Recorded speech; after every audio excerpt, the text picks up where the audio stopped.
Shalom jemaat yang dikasihi dalam Tuhan. Pada malam hari ini kita melanjutkan pendalaman Alkitab kita tentang kitab Wahyu. Hari ini seri yang ke-52 dan kita sampai di Wahyu pasal 19 ayat 11 sampai ayat yang ke-21 akan kita bahas pada malam hari ini. Namun tentu saya akan membahas beberapa hal yang menurut saya anggap penting untuk kita pahami bersama-sama. Itu sebabnya pada malam hari ini saya beri tema kedatangan Raja segala Raja. Saudara bisa lihat gambarnya situ, Tuhan Yesus datang ya, sebagai Raja segala Raja. Mari kita membaca terlebih dahulu Wahyu pasal 19 ayat yang ke-11. Saudara bisa menyiapkan Alkitab bukunya di rumah masing-masing ya.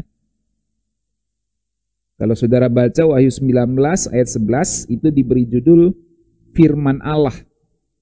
Kalau dalam New King James Version, ya ini Alkitab saya bahasa Indonesia bahasa Inggris, Christ on a white horse. Jadi Kristus di atas seekor kuda putih. Artinya menunggangi kuda putih. Mari kita membaca terlebih dahulu Wahyu 19 ayat 11. Saya kasih besar. Ya. Lalu aku melihat sorga terbuka, sesungguhnya ada seekor kuda putih, dan ia yang menungganginya bernama yang setia dan yang benar, ia menghakimi dan berperang dengan adil. Dan matanya bagaikan nyala api, dan di atas kepalanya terdapat banyak mahkota, dan padanya ada tertulis suatu nama yang tidak diketahui seorang pun kecuali ia sendiri. Dan ia memakai jubah yang telah dicelup dalam darah, dan namanya ialah Firman Allah. Dan semua pasukan yang di sorga mengikuti dia, mereka menunggang kuda putih dan memakai lenan halus yang putih bersih. Dan dari mulutnya keluarlah sebilah pedang tajam yang akan memukul segala bangsa, dan ia akan mengembalakan mereka dengan gada besi, dan ia akan memeras anggur dalam kilangan anggur, yaitu kegeraman murka Allah yang maha kuasa. Dan pada jubahnya dan pahanya tertulis suatu nama, yaitu Raja segala Raja dan Tuan di atas segala Tuan. Lalu aku melihat seorang malaikat berdiri di dalam matahari, dan ia berseru dengan suara nyaring kepada tengah-tengah langit, katanya, marilah ke sini dan berkumpullah untuk turut dalam perjamuan Allah, perjamuan yang besar. Supaya kamu makan daging semua raja, dan daging semua panglima, dan daging semua pahlawan, dan daging semua kuda, dan daging semua penunggangnya, dan daging semua orang, baik yang merdeka maupun hamba, baik yang kecil maupun yang besar. Dan aku melihat binatang itu dan raja-raja di bumi serta tentara-tentara mereka telah berkumpul untuk melakukan peperangan melawan penunggang kuda itu dan tentaranya. Jadi antikristus mau lawan Tuhan Yesus ini. Maka tertangkaplah binatang itu dan bersama-sama dengan dia nabi palsu. Binatang ini adalah binatang yang keluar dari dalam laut di Wahyu pasal 13. Dan bersama-sama dengan dia nabi palsu yang ada juga di Wahyu pasal 13, yaitu binatang yang keluar dari dalam bumi, yang telah mengadakan tanda-tanda di depan matanya, dan dengan demikian ia menyesatkan mereka yang telah menerima tanda dari binatang itu dan yang telah menyembah patungnya. Keduanya dilemparkan hidup-hidup ke dalam lautan api yang menyala-nyala oleh belerang, dan semua orang lain dibunuh dengan pedang yang keluar dari mulut penunggang kuda itu, dan semua burung kenyang oleh daging mereka. Nah, saudara-saudara yang dikasih dalam Tuhan, dari apa yang kita baca, apa sih yang dibicarain di Wahyu 19 ayat 11 sampai 21 itu? Nah, saya buat mudah seperti ini, saudara ya. Ya. Kalau saudara tanya, Pak, sederhanain dong. Kita ini enggak ngerti nih, Pak. Nah, maka saya sederhanain sekarang nih. Apa sih yang dibicarain di Wahyu 19 ayat 11 sampai 21? Simpelnya tuh gini, ya, simpelnya gini. Yang dibicarain adalah Tuhan Yesus datang sebagai raja yang memerangi musuh-musuhnya dan menghakimi dengan adil. Biasa nonton film kerajaan kan? Nah, kalau sampai rajanya maju berperang, itu artinya sesuatu peperangan yang besar. Itu artinya peperangan yang sangat menentukan kalau sampai rajanya ikut berperang. Ya, itu peperangan yang sangat menentukan berarti. Kalau rajanya kalah, itu bisa gemeteran pasukannya yang lain ya.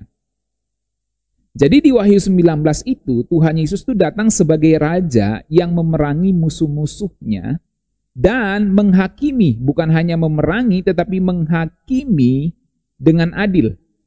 Pada konteks ini musuh-musuhnya di situ adalah antikristus, nabi palsu dan pengikut-pengikutnya. Karena kalau kita baca tadi di ayat-ayat ini ya, kita menemukan bahwa yang tertangkap itu binatang itu.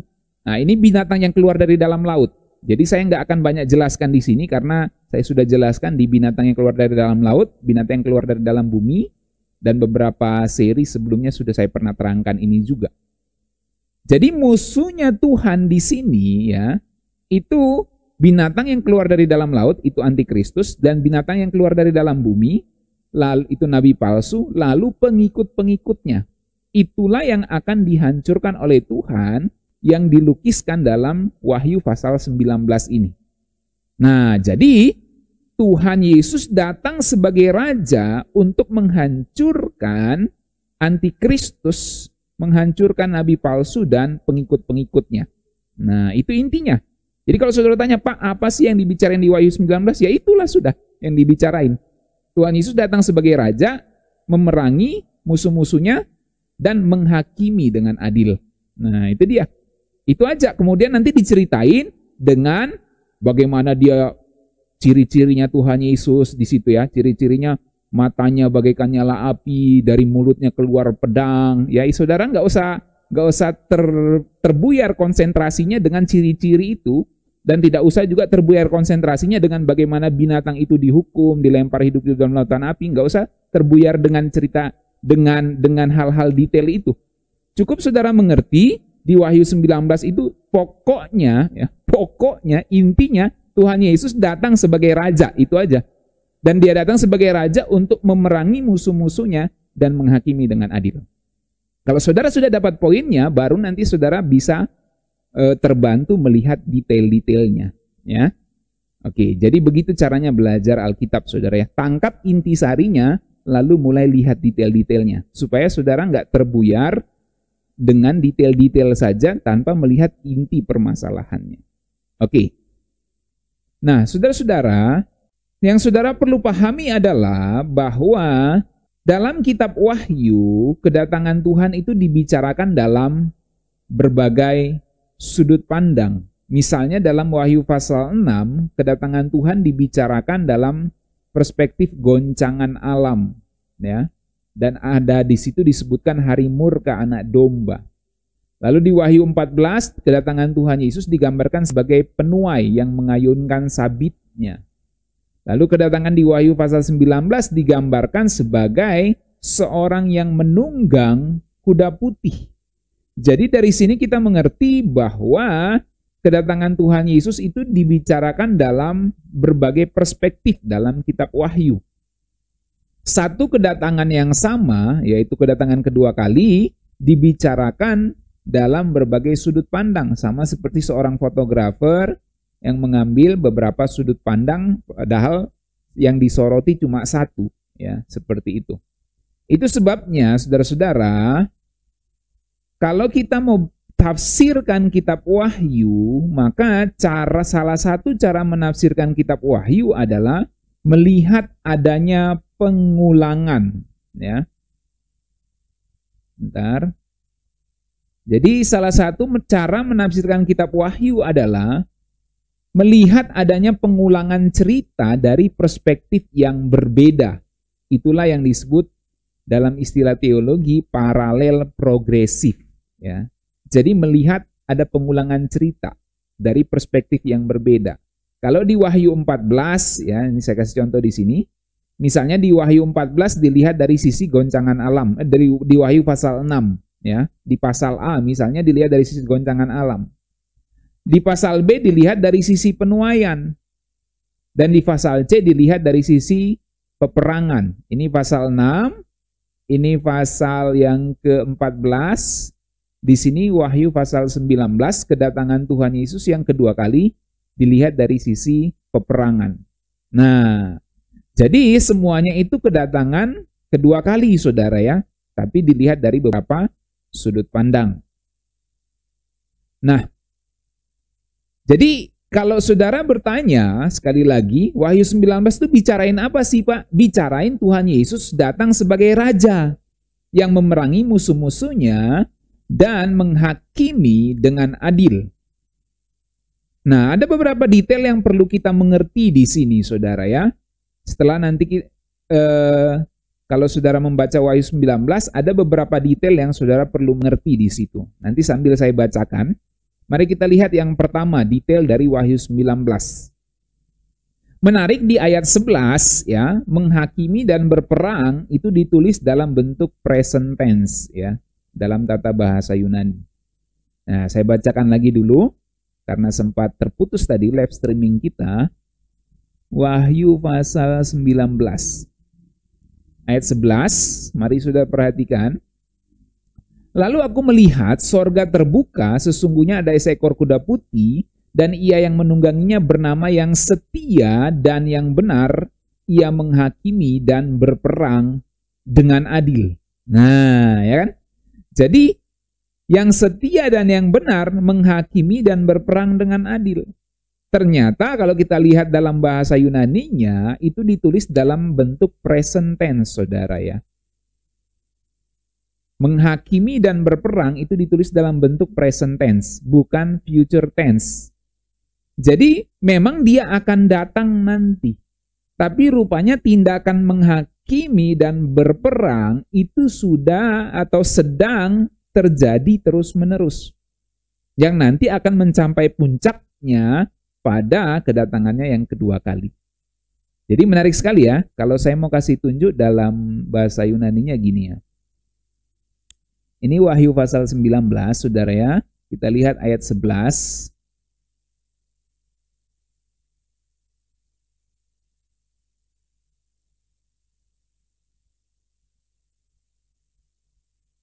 Nah, perhatikan ini ya, Wahyu 19 ayat 11.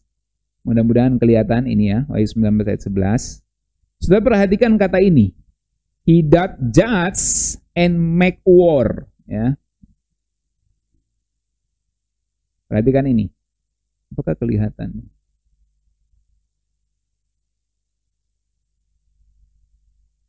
Saudara bisa lihat ya.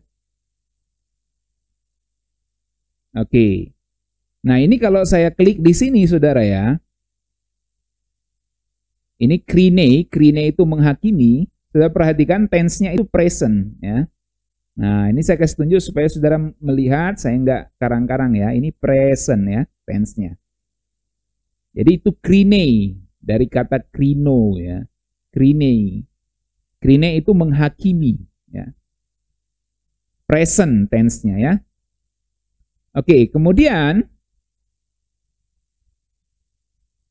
kita lihat kata make war atau berperang ya. Dari bahasa Yunani poleme ya, poleme. Ini kita klik di sini.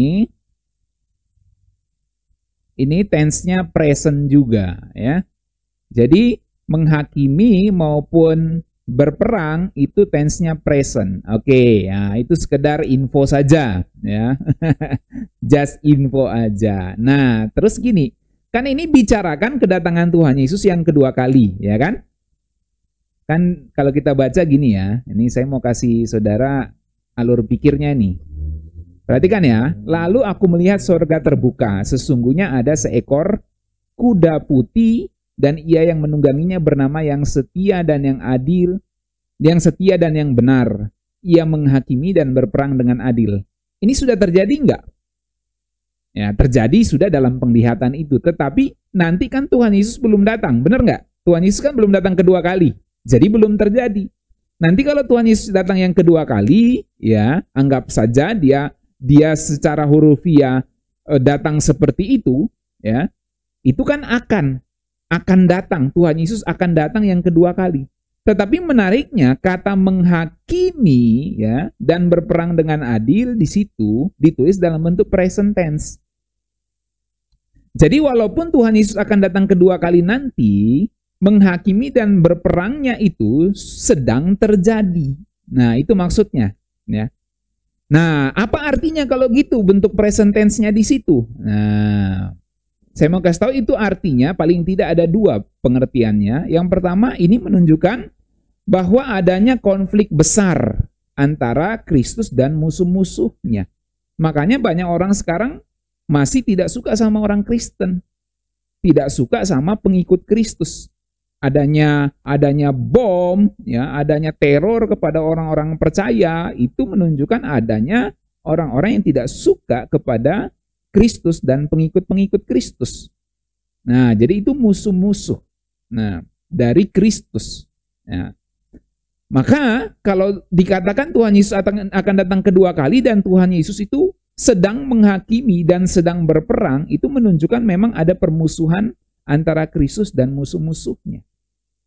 Lalu yang kedua, bentuk present tense di situ dapat kita artikan bahwa ini membuat kita mengerti peperangan Kristus dengan musuh-musuhnya sebenarnya sedang terus terjadi dan akan mencapai puncaknya saat kedatangan Tuhan Yesus yang kedua kali. Jadi sekali lagi ya, kalau saudara baca di sini ya, saya mau buat saudara mengerti dengan sederhana. Maksudnya Tuhan Yesus menghakimi dan berperang dengan adil. Ini bukan nanti gitu loh. Nah, sederhananya gitu. Jadi menghakimi dan berperang dengan adil itu bukan future tense, bukan akan. Bukan Tuhan Yesus akan menghakimi dan akan berperang dengan adil. Tetapi sedang menghakimi, sedang berperang dengan adil. Nah, gampang kan? Itu maksudnya present tense. Nah, jadi dari sini kita mengerti saudara bahwa peperangan dan penghakiman Tuhan itu sedang berlangsung dan nanti akan mencapai puncaknya pada saat kedatangan Tuhan Yesus yang kedua kali. Itu yang saya mau saudara mengerti dari present tense di Wahyu pasal 19 ini ya, dari kata menghakimi dan berperang. Nah, ini penting, konsep ini penting untuk saudara mengerti nanti soal penghakiman. Jadi penghakiman bagi saya ya, itu bukan nanti saja, bukan saat nanti Tuhan Yesus datang yang kedua kali, tetapi penghakiman itu sedang terjadi saat ini. Penghakiman itu bisa berarti juga memisahkan, menilai, dan nanti menjatuhkan vonis. Nah, itu nanti saat kedatangannya yang kedua kali. Tetapi penghakiman dalam arti pemisahan itu sudah berlangsung saat ini ya, dan sedang berlangsung terus-menerus ya. Jadi memang Tuhan menghakimi dan berperang, sedang menghakimi dan sedang berperang dengan adil. Oke. Nah, itu yang maksudnya sedang menghakimi dan sedang berperang dengan adil ya. Oke.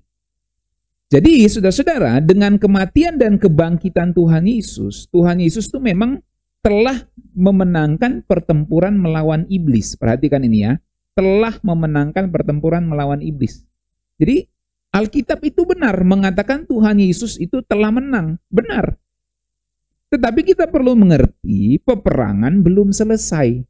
Nah, ini yang saudara perlu mengerti. Banyak orang berpikir Tuhan Yesus sudah menang, darah Yesus memberi kita kemenangan. Oh, memang betul ya. Pertempuran melawan iblis, Tuhan Yesus bertempur melawan iblis itu sudah selesai dan Tuhan Yesus telah menang. Pertempurannya saat kematian dan kebangkitannya itu. Tetapi peperangan belum selesai. Masih ada selanjutnya. Itu sebabnya akan ada peperangan akhir. Itu yang biasa disebut perang Harmagedon, perang Gog dan Magog. Kalau saudara mau tahu penjelasan saya soal perang Harmagedon, silakan lihat penjelasan saya di soal perang Harmagedon di pembahasan soal kitab Wahyu ini. Ya. Nah, singkat saja, ada yang menyamakan perang Harmagedon dengan Gog dan Magog, ada yang membedakan. Saya dalam posisi menyamakan. Perang Harmagedon ya perang Gog dan Magog. Tapi ada juga pengajar Alkitab yang membedakan. Oke, no problem, nggak masalah. Ya, biarlah nanti kita lihat sendiri yang benar yang mana. Saya kira itu bukan terlalu prinsip ya. Tetapi saya memahami perang Harmagedon itu sama dengan perang Gog dan Magog, hanya dilihat dari sudut pandang yang berbeda. Nah, kalau saudara mendengar penjelasan saya tentang perang Gog dan Magog, itu saya jelasin tuh. Bahwa, ya saya sampaikan di sini, perang Harmagedon itu berkaitan dengan 3 hal ini, yaitu berkaitan dengan kedatangan Tuhan Yesus yang kedua kali, dengan bangsa Israel, dan dengan orang percaya. Jadi kalau saudara tanya, apa sih perang Harmagedon, Pak? Perang Harmagedon itu pasti berkaitan dengan 3 hal ini. Kedatangan Tuhan Yesus yang kedua kali, dengan bangsa Israel, orang Yahudi, dan dengan orang percaya. Nah, saya jelaskan dalam penjelasan saya tentang perang Harmagedon, berkaitan dengan kedatangan Tuhan dan orang percaya. Perang Harmagedon itu sedang berlangsung secara rohani sekarang ini. Jadi secara rohani sedang berlangsung. Makanya nggak heran tadi kalau saya menjelaskan di sini bahwa menghakimi dan berperang dalam bahasa Yunaninya di Wahyu pasal 19 itu ditulis dalam bentuk present tense, bukan future, bukan akan. Ya. Jadi Tuhan Yesus itu sedang menghakimi, ya ini saya nggak ngarang ya, karena saya langsung lihat dari aplikasi Alkitabnya. Tuhan Yesus itu percaya. Nah, berkaitan dengan orang percaya, perang Harmagedon itu sedang berlangsung secara rohani sekarang, di mana orang percaya berperang melawan kuasa kegelapan. Peperangan yang ditulis dalam Efesus 6 ayat 12 itu peperangan kita bukan melawan darah dan daging, tapi melawan roh-roh jahat di udara. Nah, itu bagian dari peperangan rohani, saudara. Nah, itu penjelasan saya lebih lengkap nanti saudara dengar di penjelasan soal perang Harmagedon. Nah, kenapa saya jelaskan ini kembali? Untuk memberikan saudara ya pengertian bahwa Wahyu 19 ayat 11, kata menghakimi dan kata berperang itu ditulis dalam bentuk present tense, bukan future tense. Jadi yang setia dan yang benar, ia akan menghakimi, ia akan berperang dengan adil. Enggak begitu. Ya, enggak begitu kalimatnya. Tetapi kalimatnya yang setia dan yang benar, ia sedang menghakimi dan sedang berperang dengan adil. Kenapa bisa sedang terus-menerus? Kenapa bisa present tense? Karena memang itulah pengertiannya. Peperangan itu sedang berlangsung dan penghakiman itu sedang berlangsung. Dan itu semua akan mencapai puncaknya, perhatikan ini, mencapai puncaknya saat kedatangan Tuhan Yesus yang kedua kali. Oke, saya rasa itu sudah cukup jelas karena saya sudah cukup pelan-pelan dan mengulanginya berkali-kali ya. Nah, sekarang saudara melihat berkaitan dengan bangsa Israel, tadi kan berkaitan dengan orang Kristen, orang percaya. Berkaitan dengan bangsa Israel atau orang Yahudi, kita mengerti bahwa orang-orang Yahudi sangat mengharapkan Mesias datang dengan cara yang dijelaskan di Wahyu 19 ayat 11 sampai 16, yaitu Mesias datang sebagai raja yang penuh kuasa. Tentu di zaman kitab Wahyu ditulis, orang Yahudi berharap Mesias membebaskan mereka dari kekuasaan Romawi. Nah, sederhananya gini, kalau saudara tanya, Pak, kenapa sih orang Yahudi itu sampai sekarang nggak mau percaya kepada Tuhan Yesus? Ya, orang Yahudi yang agama Yahudi ya, Judaism. Kenapa mereka nggak mau percaya kepada Tuhan Yesus? Karena mereka tidak mau percaya Mesias datang sebagai hamba Tuhan yang menderita. Mesias datang kok jadi anaknya tukang kayu. Mesias tuh kalau datang harus jadi raja segala raja, gitu loh. Raja itu pemahaman mereka, orang-orang Judaism itu. Makanya di zaman Tuhan Yesus, orang Yahudi banyak yang nggak percaya kepada Tuhan Yesus.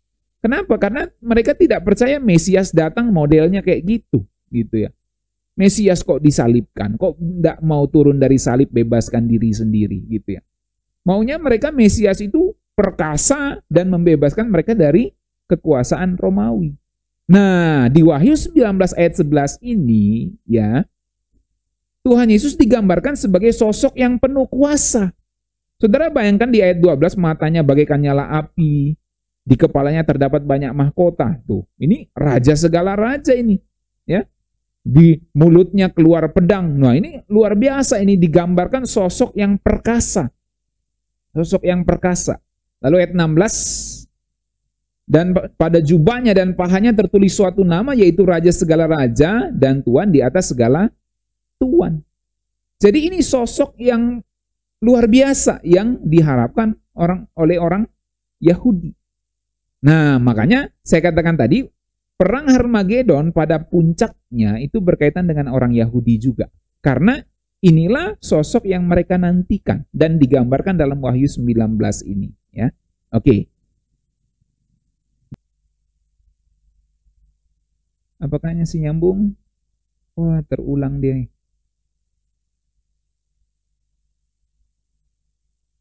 Nyambung ya? Nyambung. Saya kira terulang. Aduh. Oke.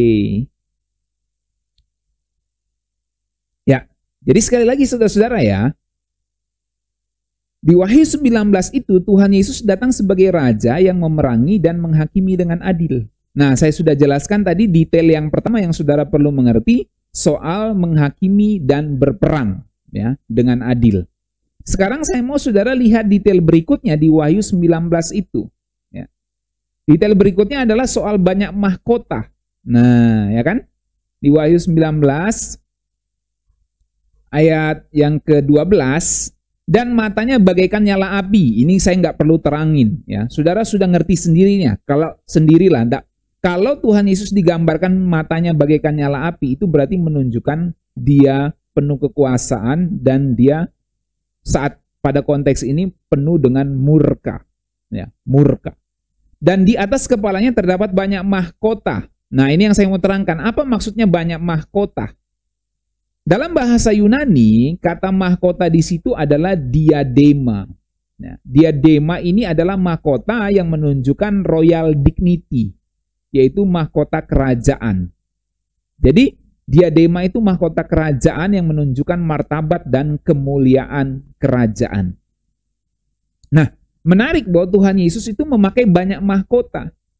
Jadi dia mempunyai banyak kemuliaan dan martabat banyak kerajaan. Gitu kira-kira pengertiannya. Ya. Berbeda dengan mahkota kemenangan, jadi diadema itu berbeda dengan Stefanos. Stefanos itu mahkota kemenangan yang diperoleh dalam suatu permainan atau pertandingan. Jadi misalnya saya menang dapat piala atau dapat mahkota. Nah, itu namanya Stefanos. Tapi kalau saya anaknya raja, pangeran yang diangkat menjadi raja, itu mahkota saya mahkota kerajaan.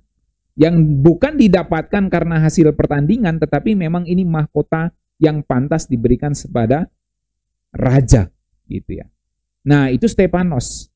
Kalau saudara baca di Alkitab ya, mahkota kehidupan akan dikaruniakan kepada orang percaya, mahkota kebenaran ya, itu semua Stefanos, bukan diadema. Jadi mahkota yang akan dikaruniakan kepada orang percaya itu bukan diadema tapi Stefanos. Saudara bisa baca Wahyu 6 ayat 2, 2 Timotius 4 ayat 8, Yakobus 1 ayat 12, 1 Petrus 5 ayat 4, Wahyu 2 ayat 10, Wahyu 3 ayat 11, itu semua Stefanos ya, bukan diadema. Nah, lalu apa artinya Tuhan Yesus pakai banyak mahkota? Jadi Tuhan Yesus pakai banyak mahkota artinya kemuliaan dan wilayah pemerintahan Kristus adalah seluruh jagat raya ini, baik fisik maupun metafisik.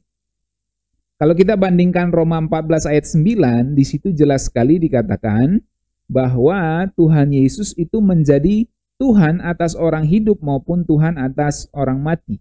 Saya bacakan saja sini, Roma 14 ayat 9. Sebab untuk itulah Kristus telah mati dan hidup kembali supaya ia menjadi Tuhan baik atas orang-orang mati maupun atas orang-orang hidup. Itu yang saya maksud dalam slide ini bahwa Tuhan Yesus itu berkuasa atas fisik maupun metafisik. Dan kemuliaan dan wilayah pemerintahan Tuhan Yesus itu melibatkan seluruh jagat raya ini secara fisik maupun metafisik. Itu sebabnya digambarkan dalam Wahyu 19 ini Tuhan Yesus pakai banyak mahkota. Kalau kita baca di Wahyu 1 ayat 18 ya. Di situ dikatakan Tuhan Yesus memegang kunci maut dan kerajaan maut. Perhatikan ini. Aku hidup sampai selama-lamanya dan aku memegang segala kunci maut dan kerajaan maut. Jadi jelas sekali wilayah pemerintahan Tuhan Yesus itu bukan hanya dunia fisik, tapi dunia non-fisik atau dunia metafisik, dunia roh dalam hal ini. Kalau dalam bahasa kitab Filipi, di atas bumi, di atas bumi, di langit, dan di bawah bumi. Gitu. Jadi semuanya itu takluk kepada nama Tuhan Yesus. Itu yang dimaksud di sini Tuhan Yesus pakai banyak mahkota, ya.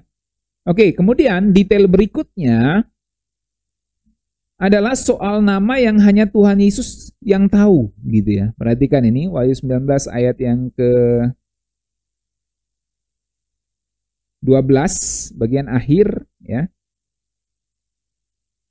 Di atas kepalanya terdapat banyak mahkota dan padanya ada tertulis suatu nama yang tidak diketahui seorang pun kecuali ia sendiri. Nah, apa yang saya mau jelaskan dari detail ini?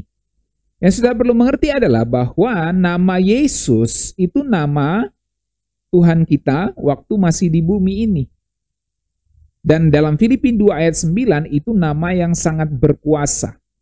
Makanya Alkitab bilang di Filipi, dalam nama Yesus bertekuk segala yang ada di langit, di bumi dan di bawah bumi, dan segala lidah mengaku Yesus Kristus adalah Tuhan bagi kemuliaan Allah Bapa. Itu nama yang sangat agung dan sangat tinggi, ya. Nah, itu waktu Tuhan Yesus ada di bumi ini, ya, dan saat ini di sorga. Nanti di langit baru bumi baru, ya, Tuhan Yesus akan punya nama baru yang saat ini masih misteri. Itu yang dimaksud di sini, ya. Bahwa padanya ada tertulis suatu nama yang tidak diketahui oleh seorang pun kecuali ia sendiri. Ya, jadi maksudnya nama itu nanti kita akan baru tahu di langit baru bumi baru nanti. Ya, kalau saat ini masih misteri. Kalau kita bandingkan dengan Wahyu pasal 2 ayat 17, saudara perhatikan ya, Wahyu 2 ayat 17. Orang percaya juga punya nama baru nanti. Nah, makanya ada lagu. Ada nama baru dalam surga, gitu ya. Kalau lagu Kemenangan Iman. Ada nama baru dalam surga. Itu luar biasa. Ya. Wahyu 2 ayat 17 bilang gini. Siapa bertelinga hendaklah ia mendengarkan apa yang dikatakan Roh kepada jemaat-jemaat. Barang siapa menang kepadanya akan kuberikan dari mana yang tersembunyi dan aku akan mengaruniakan kepadanya batu putih yang di atasnya tertulis nama baru, yang tidak diketahui oleh siapapun selain oleh yang menerimanya. Nah, itu maksudnya. Ya. Jadi, memang nanti ada nama Tuhan Yesus yang baru di langit baru bumi baru dan ada nama kita yang baru juga. Nah, yang pasti dalam Alkitab nama itu menunjukkan pribadi atau karakter seseorang. Nah, paling tidak, apa poinnya? Paling tidak kita ngerti begini. Kalau ada nama Tuhan Yesus yang baru nanti, dan ada nama kita yang baru juga sebagai orang yang percaya kepadanya, itu menunjukkan bahwa segala sesuatu benar-benar baru nanti di langit baru dan bumi yang baru. Wahyu 21 ayat 5 firman Tuhan katakan gini, ya. Ia yang duduk di atas tahta itu berkata, lihat aku menjadikan segala sesuatu baru. Jadi Tuhan Yesus menjadikan segala sesuatu baru. Bahasa Yunaninya kainos, ya, baru. Nah, jadi adanya nama baru, adanya nama yang baru dari Tuhan Yesus dan nama baru kita itu menunjukkan memang segala sesuatu akan dijadikan baru nanti oleh Tuhan. Nah, itu sesuatu yang misteri, saudara, ya, bagi kita. Bagaimana kita membayangkan keadaan tanpa adanya kejahatan. Di langit baru bumi baru laknat nggak ada. Kita hidup di bumi ini ada baik, ada jahat. Ya. Jadi kita mempunyai paradigma berpikir itu baik, jahat, baik, jahat, baik, jahat. Kudus, dosa, kudus, dosa, kudus, dosa. Nanti kita hidup dalam suatu masa di langit baru bumi baru, di masa kekekalan di mana tidak ada lagi dosa, tidak ada lagi laknat. Dan semuanya sempurna. Nah, seperti apa itu masih banyak misteri.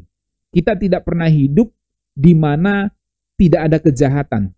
Ya, sejak manusia jatuh dalam dosa di zaman Adam, manusia tidak pernah hidup di dalam suatu masa tidak ada kejahatan. Selalu ada kejahatan. Karena ada iblis yang menggoda.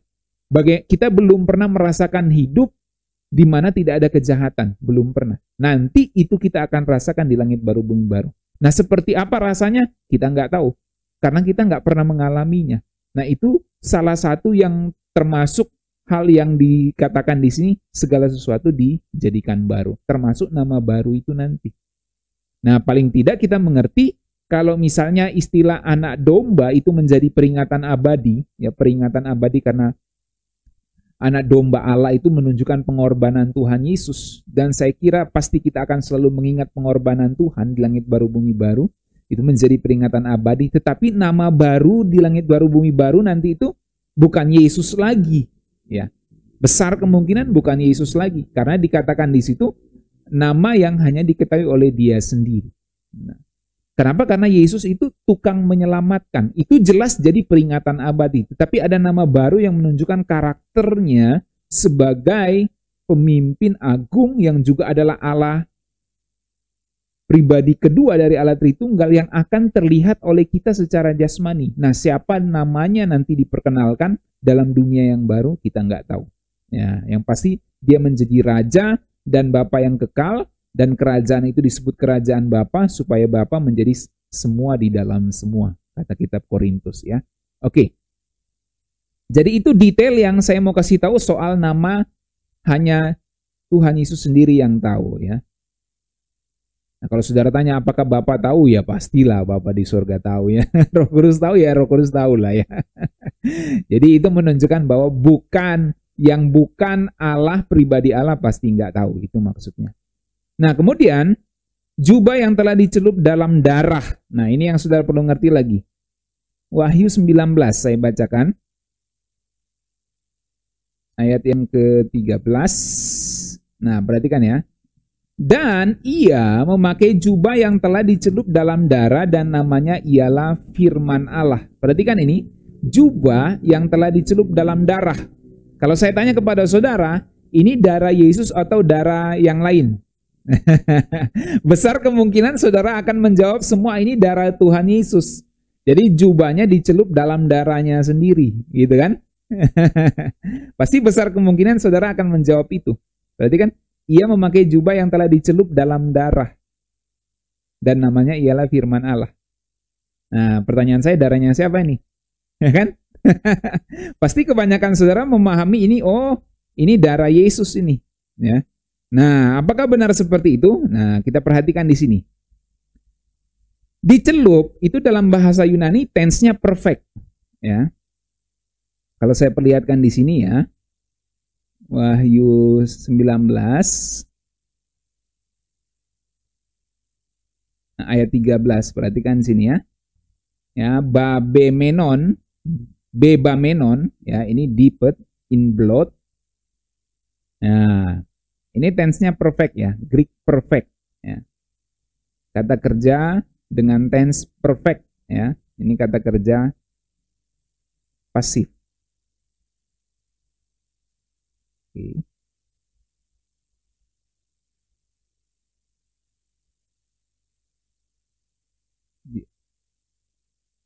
Oke, ini dia.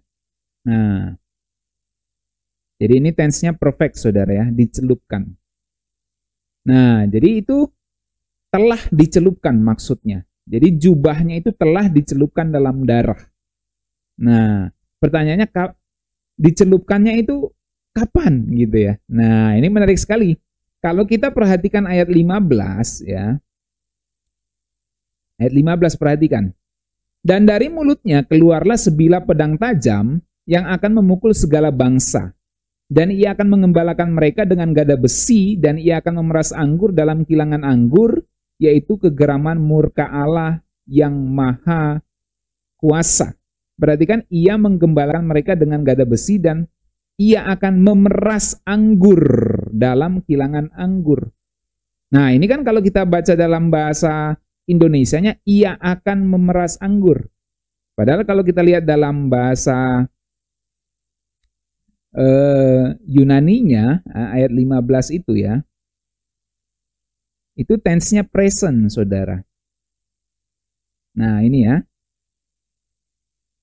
Trident ini menginjak ya. the wine press, ya. Treated the wine press. Nah, ini kalau kita lihat tense-nya present ini, ya. Artinya sedang. Oke, cukup. Nah, nanti saudara pusing. Jadi, he treated the wine press of the Pharisees and wrath of Almighty God. Ya, wrath of Almighty God. Jadi, dia menginjak pemeras anggur, keganasan, dan murka Tuhan yang Maha Kuasa. Nah, yang diterjemahkan dalam bahasa Indonesia, ya, memeras anggur dalam kilangan anggur. Nah, itu ya, kalau kita baca ayat 15. Jadi, Tuhan Yesus, akan memeras anggur dalam kilangan anggur. Nah, ini sebenarnya Tuhan Yesus sedang memeras anggur dalam kilangan anggur, yaitu kegeraman murka Allah yang Maha Kuasa. Jadi saat ini itu Tuhan Yesus sedang memeras anggur dalam kilangan anggur nanti, yang nanti siap ditumpahkan itu anggurnya. Nah, jadi itu yang kemudian diterjemahkan memeras, ya. Jadi memeras, Tuhan Yesus itu sedang memeras anggur dalam kilangan anggur murka Allah. Nah, itulah yang kemudian kita pahami sebagai Tuhan Yesus, dia jubahnya dicelupkan dalam darah, dan itulah yang buat bajunya jadi merah. Nah, oke. Jadi ini saudara perlu mengerti teologinya. Jadi perhatikan ya, ia memakai jubah yang telah dicelup dalam darah. Darah ini bukan darahnya, bukan darah Tuhan Yesus. Darah ini adalah darah dari musuh-musuh Allah. Ingat saudara, perhatikan slide ini ya. Nah, dari sini kita perlu mengerti ya, bahwa dalam perjanjian lama, salah satu cara Allah melukiskan kemarahannya terhadap dosa adalah dengan menginjak-injak anggur, ya, di penggilangan anggur. Jadi dalam perjanjian lama, terutama kitab Yesaya, kalau Tuhan marah, kalau Allah marah, itu dia lukiskan kemarahannya terhadap dosa dengan cara menginjak-injak anggur di penggilangan anggur itu, di pemerasan anggur itu. Nah, akhirnya warna merah anggur seperti darah itu mewarnai pakaiannya. Nah, saudara perlu ngerti kan, anggur itu ada tempat pemerasannya, itu diputer-puter, diperas gitu ya saudara. Dan ada juga yang diinjak-injak gitu. Nah, jadi kalau bayangkan Tuhan Yesus itu menginjak-injak anggur itu ya. Jadi saudara bayangkan Tuhan Yesus injak-injak anggur, dia sambil muterin itu anggur, dia injak-injak juga gitu ya. Jadi itu membuat baju Tuhan Yesus yang warna putih itu, ya, dalam tanda kutip ternoda, tercemari oleh darah itu, oleh anggur itu yang warnanya warna merah itu. Dan jadi warna merah anggur seperti darah itu yang mewarnai pakaiannya Tuhan dalam perjanjian lama itu. Artinya dalam hal ini darah musuhlah yang dalam tanda kutip mencemari pakaiannya. Itu yang dimaksudkan Tuhan Yesus itu bajunya dicelup dalam darah. Ini karena ini mau tunjukkan bahwa Tuhan Yesus datang dengan murka. Nah itu poinnya. Jadi bukan darah Tuhan Yesus tapi darah musuh-musuhnya. Karena gambaran itu diambil dari kilangan anggur itu, saudara, penggilingan anggur. Kalau kita baca Yesaya 63 ayat 2-4, ya. Nah, ini yang sudah perlu ngerti ya. Karena banyak orang pasti nggak ngerti kalau nggak dijelasin. Yesaya 63, nah, ayat 2-4, perhatikan ya. Mengapakah pakaianmu semerah itu dan bajumu itu, mu-nya huruf besar ya.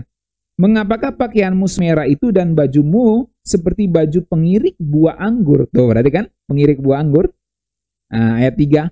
Aku seorang dirilah yang melakukan pengirikan. Maksudnya memeras anggur. Dan dari antara umatku tidak ada yang menemani aku. Aku telah mengirik bangsa-bangsa dalam murkaku. Tuh, mengirik bangsa-bangsa dalam murkaku. Dan aku telah menginjak-injak mereka dalam kehangatan amarahku. Tuh, menginjak-injak. Treated tadi. Dalam kehangatan amarahku, semburan darah mereka, tuh berarti kan, semburan darah mereka memercik kepada bajuku dan seluruh pakaianku telah cemar. Ayat 4, sebab hari pembalasan telah kurencanakan dan tahun penuntutan bela telah datang. Nah, jadi kalau kita kembali ke Wahyu 19 tadi, saudara ya. Nah, Wahyu 19 tadi, ayat yang ke-13, perhatikan di sini tadi. Nah, ia memakai jubah yang telah dicelup dalam darah. Telah dicelup, perfect, sudah dicelup. Di ayat 15 dikatakan gini, bahwa Tuhan Yesus akan, atau lebih tepatnya sedang memeras anggur dalam kilangan anggur, yaitu kegeraman murka Allah yang maha kuasa. Tentu sedang dan mencapai puncaknya pada saat kedatangannya kedua kali. Jadi dalam hal ini Tuhan Yesus itu, kalau saudara tanya, Pak, sekarang Tuhan Yesus ngapain? Kita bisa tanya, kita bisa jawab dalam perspektif kitab Wahyu 19 ini, Tuhan Yesus saat ini sedang memeras anggur murka Allah. Nah, ya. Jadi dia memeras anggur murka Allah sehingga bajunya Tuhan Yesus itu dalam menurut ayat 13 dicelup dalam darah. Nah, itu maksudnya. Jadi, itu pemahaman teologi yang sudah perlu mengerti. Pemahaman teologi Wahyu 19 ini yang sudah perlu mengerti. Kalau saudara misalnya bandingkan dengan Wahyu 14 ayat 19 sampai 20 ya. Wahyu 14 ayat 19 sampai 20. Kalau saudara baca ayat yang ke-16, dan ia yang duduk di atas awan itu mengayunkan sabitnya ke atas bumi dan bumi pun dituailah. Ini Wahyu 14 ayat 16. Ayat 17, dan seorang malaikat lain keluar dari bait suci yang di sorga, juga padanya ada sebilah sabit tajam. Ya, dan dari seorang malaikat lain datang dari mesbah, ia berkuasa atas api, dan ia berseru dengan suara nyaring kepada malaikat yang memegang sabit tajam itu, katanya, ayunkanlah sabitmu yang tajam itu, dan potonglah buah-buah pohon anggur di bumi, karena buahnya sudah masak. Lalu malaikat itu mengayunkan sabitnya ke atas bumi dan memotong buah pohon anggur di bumi dan melemparkannya ke dalam kilangan besar, yaitu murka Allah. Nah, anggur itu biasa lambangnya baik, tapi dalam hal ini anggur itu lambangnya jelek. Ya. Dalam hal ini anggur ini disamakan seperti orang-orang jahat yang kemudian dilemparkan ke dalam kilangan besar, yaitu murka Allah. Dan buah-buah anggur itu dikilang di luar kota, dan kilangan itu mengalir darah. Tuh, anggur yang dikilang, yang keluar darah. Tingginya sampai ke kekang kuda dan jauhnya 200 mil. Ini menunjukkan bahwa murka Allah nanti dicurahkan seperti itu, ya, atau dinyatakan seperti itu, bahwa orang-orang jahat akan dikilang, dan ternyata yang mengilangnya atau yang menggiling anggur murka Allah itu adalah Tuhan Yesus dari perspektif Wahyu 19 ini. Nah, ini kan kalau tidak dijelasin ini saudara tidak ngerti nih. Ya. Dan ia, Wahyu 19 ayat 13, dan ia memakai jubah yang telah dicelup dalam darah. Itu bukan darahnya Tuhan Yesus loh saudara ya. Jadi ingat sekali lagi, itu bukan darahnya Tuhan Yesus, tapi darah dari musuh-musuhnya. Oke. Nah, makanya karena itu darah dari musuh-musuhnya, makanya di ayat 15 dikatakan ia akan memeras anggur dalam kilangan anggur. Ingat, kalau anggur diperas dalam Wahyu 14 yang keluar darah. Demikian juga di Yesaya tadi, ya. Di Yesaya 63 ayat 2 sampai 4 yang saya bacakan tadi, anggur yang diperas yang menodai bajunya darah. Karena ini menunjukkan bahwa Tuhan Yesus itu menghukum orang-orang jahat, dan darah mereka itu, ya, Allah menghukum orang-orang jahat dan darah mereka itu terpercik ke bajunya Tuhan Yesus. Dan itu menunjukkan bahwa Tuhan Yesuslah eksekutor. Nah, itu dia. Tuhan Yesuslah eksekutor murka Allah. Jadi Bapa murka, Allah murka, dan Tuhan Yesus adalah eksekutor untuk murka kepada musuh-musuh Allah itu. Nah, itu maksudnya. Karena Tuhan Yesus Tuhan Yesus eksekutornya, maka ketika Tuhan Yesus membantai gitu ya, dalam tanda kutip membantai musuh-musuh Allah itu, darah mereka terpercik ke baju Tuhan Yesus. Nah, itu gambarannya ya. Jadi kalau jemaat mula-mula menerima pesan itu, saat itu mereka sudah bisa ngerti. Karena kan mereka sudah biasa di zaman peperangan pakai pedang ya, peperangan ini. Jadi yang darahnya terpercik gitu. Jadi mereka biasa memahami kalau seseorang misalnya membunuh seseorang atau memenggal atau menghukum seseorang dengan pedang atau dengan alat untuk membunuh, ada besar kemungkinan darahnya terpercik gitu ya kepada si pembunuh itu. Nah, itu maksudnya gitu ya. Nah, jadi kesimpulannya darah pada jubah Tuhan Yesus itu bukan darahnya sendiri, bukan darah Tuhan Yesus, tapi darah musuh-musuhnya. Dalam hal ini kita perlu ingat konteks Wahyu 19 adalah kedatangan Tuhan Yesus memurkai, memerangi, menghakimi dengan adil musuh-musuhnya. Artinya, Tuhan Yesus menjatuhkan hukuman pada musuh-musuhnya yang akibatnya bisa dilihat pada pakaiannya. Ya, contoh sederhananya saja, misalnya ada seorang gladiator, dia membantai musuhnya, maka darah musuhnya itu bisa saja terpercik kepada bajunya, bukan? Nah, itu sudah biasa lah saudara nonton film perang gitu ya. Orang bantai musuhnya, darahnya kena mukanya atau apanya gitu ya. Itu biasa. Nah, begitulah gambarannya di Wahyu 19 itu saudara ya. Itu gambarannya. Jadi, kalau saudara lihat jubahnya dicelup dalam darah, ini telah, tense-nya perfect, telah dicelup dalam darah karena menunjukkan kedatangan kedua kali. Dan di sini menunjukkan ia sedang memeras anggur kilangan murka Allah. Jadi saat ini orang-orang jahat itu udah dihukum oleh Tuhan. Dan dihukum oleh Tuhan dalam alam roh tentunya ya. Dan nanti ada penghukuman kematian kedua, itu lautan api. Nah, ini yang digambarkan di sini. Darah orang-orang jahat itu sudah terpercik ke bajunya Tuhan. Karena Tuhan sudah menjatuhi hukuman kepada mereka. Nah, itu maksudnya ya. Makanya kalau saudara perhatikan di sini lagi, ia menghakimi dan berperang, tense-nya bukan future tuh. Tense-nya itu present. Ia sedang menghakimi, ia sedang berperang. Karena dia sedang berperang, makanya darahnya terpercik juga. Gitu. Makanya orang-orang jahat itu pasti langsung masuk ke dunia roh yang memang sudah disiapkan untuk dilemparkan nanti ke dalam lautan api itu. Ya. Maut dan kerajaan maut dalam kitab Wahyu itu dilemparkan ke dalam lautan api. Nah, jadi jelas sekali. Kalau saudara pahami bangunan teologinya ini, saudara akan terbantu memahami Wahyu 19. Nah, kemudian saya lanjutkan, saya kira soal darah itu clear ya. Nah, sekarang namanya ialah firman Allah. Saya kasih detailnya sekarang. Ini jelas menunjuk pada Tuhan Yesus ya, firman Allah.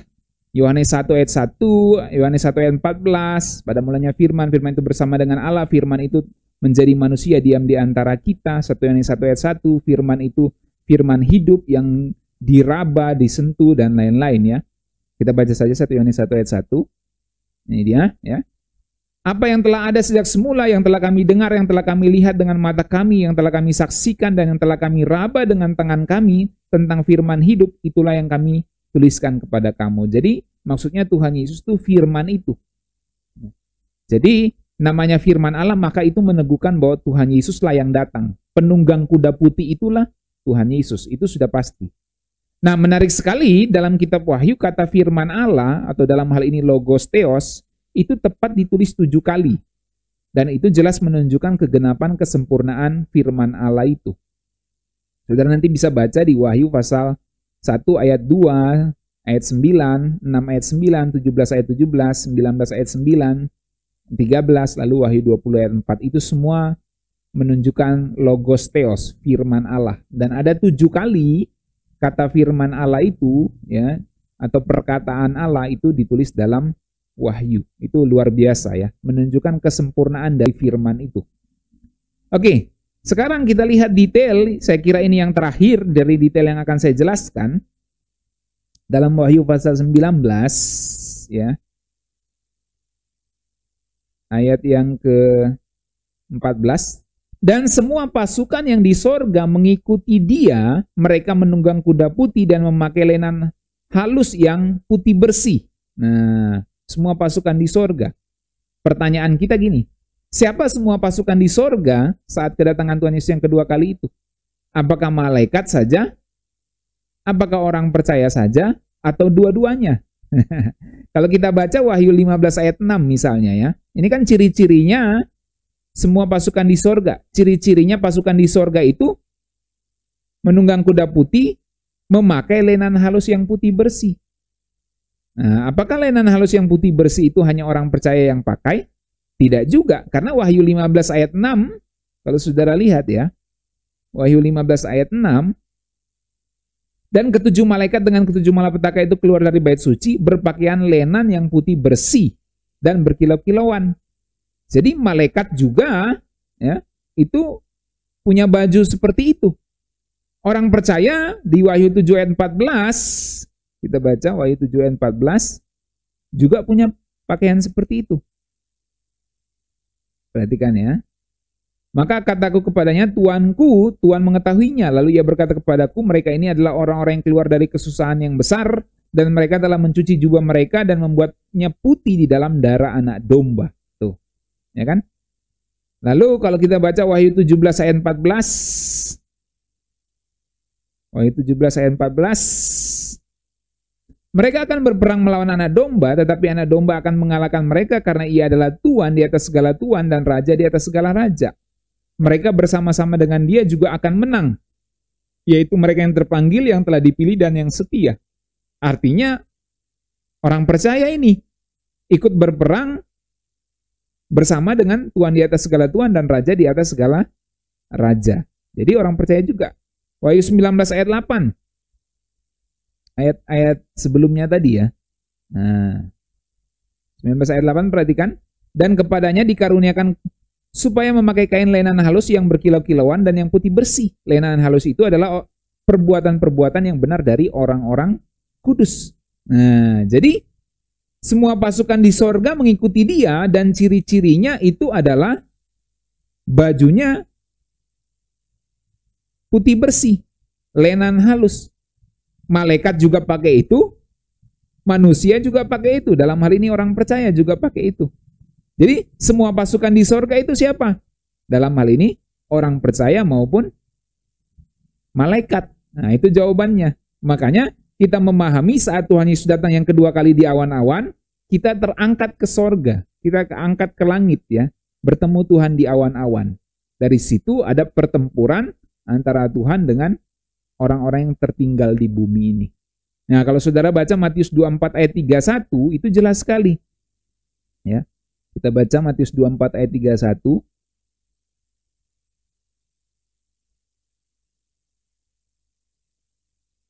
Ya, saya bacakan sini.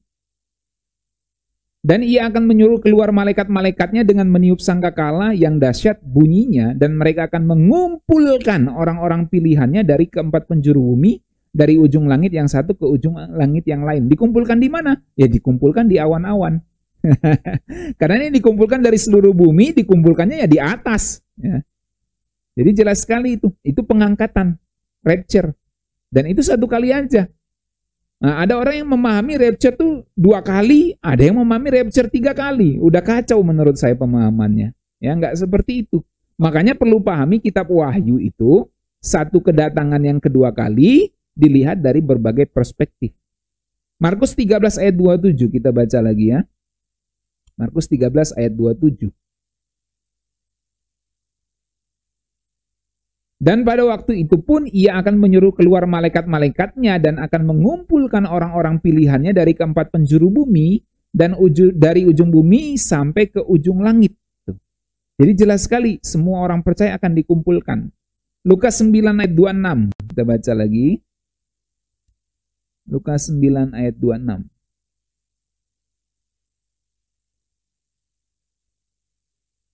Sebab barang siapa malu karena aku dan karena perkataanku, anak manusia juga akan malu karena orang itu, apabila ia datang kelak dalam kemuliaannya dan dalam kemuliaan Bapa dan malaikat-malaikat kudus. Ya, jadi bukan cuma orang percaya, malaikat-malaikat juga akan datang bersama dengan Tuhan.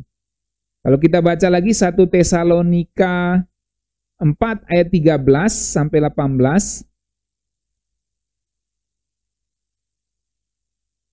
1 Tesalonika 4 ayat 13 sampai 18 ini biasanya dibaca kalau penghiburan ya. Selanjutnya kami tidak mau saudara-saudara bahwa kamu tidak mengetahui tentang mereka yang meninggal supaya kamu jangan berduka cita seperti orang lain yang tidak punya pengharapan.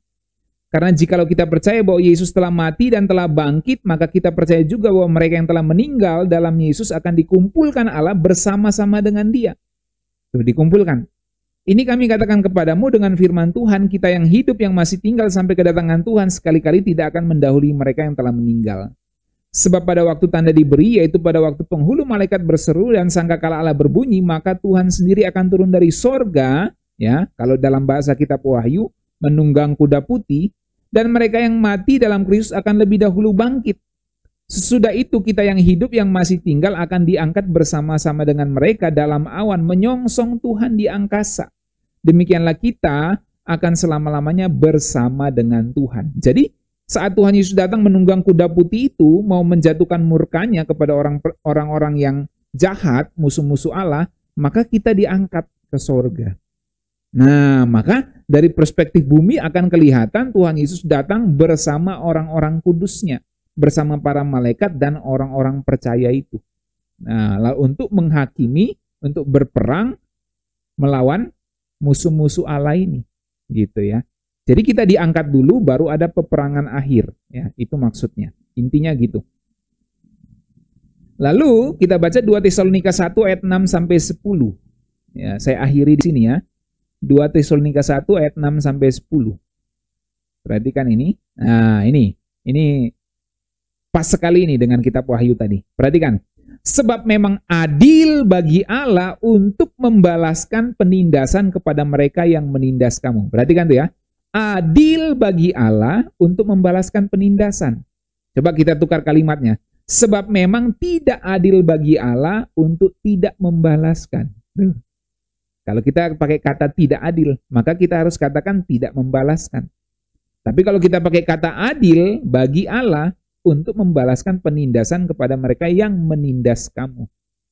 Dan untuk memberikan kelegaan kepada kamu yang ditindas dan juga kepada kami pada waktu Tuhan Yesus dari dalam surga menyatakan dirinya bersama-sama dengan malaikat-malaikatnya dalam kuasanya di dalam api yang bernyala-nyala. Tuh.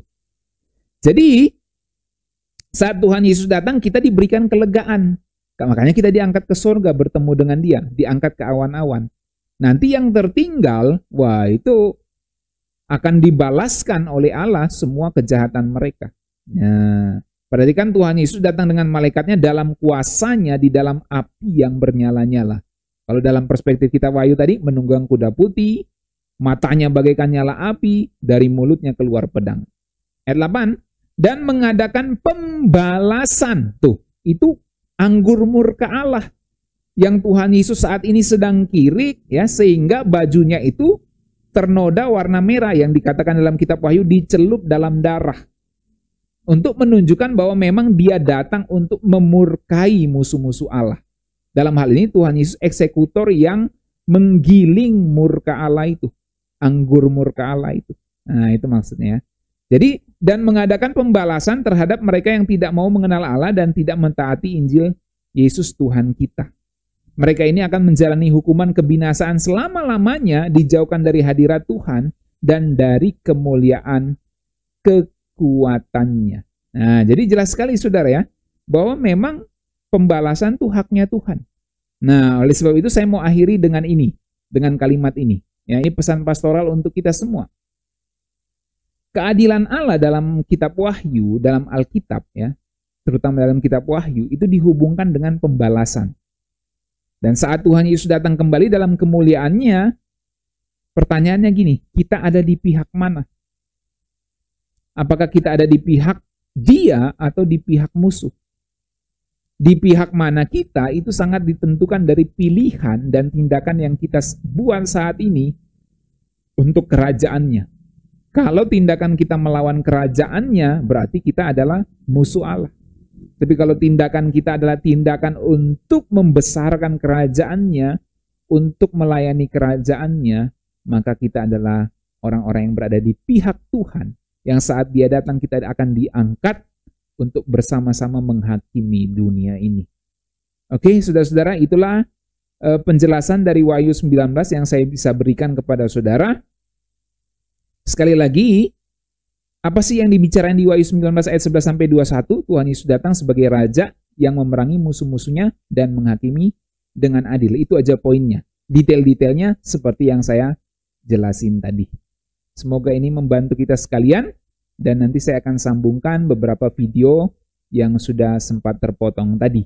Kiranya Tuhan Yesus memberkati saudara-saudara sekalian. Mari kita akhiri pendalaman Alkitab ini dalam doa. Mari kita berdoa. Bapa di surga, kami terima kasih buat kesempatan malam hari ini Walaupun ada beberapa gangguan tadi, tetapi kami boleh bersyukur masih boleh melanjutkan live streaming ini. Tuhan memberkati setiap pelajaran ini, kiranya menjadi berkat untuk kami semua. Mengingatkan kami untuk berada di pihak Tuhan, di pihak kerajaan Tuhan. Sehingga saat Tuhan datang, kami menjadi orang-orang yang bersama dengan Tuhan menghakimi bumi ini. Kami bersyukur Bapa untuk pelajaran malam hari ini, kiranya membuat kami semua mengingat untuk hidup di dalam kerajaan Tuhan, hidup dalam pemerintahan Tuhan, dan hidup membesarkan kerajaan Tuhan sampai Tuhan Yesus datang pada kali yang kedua. Kami bersyukur akhiri pendalaman Alkitab ini dalam nama Tuhan Yesus. Haleluya. Amin. Puji Tuhan, saya akhiri live streaming ini. Tuhan berkati.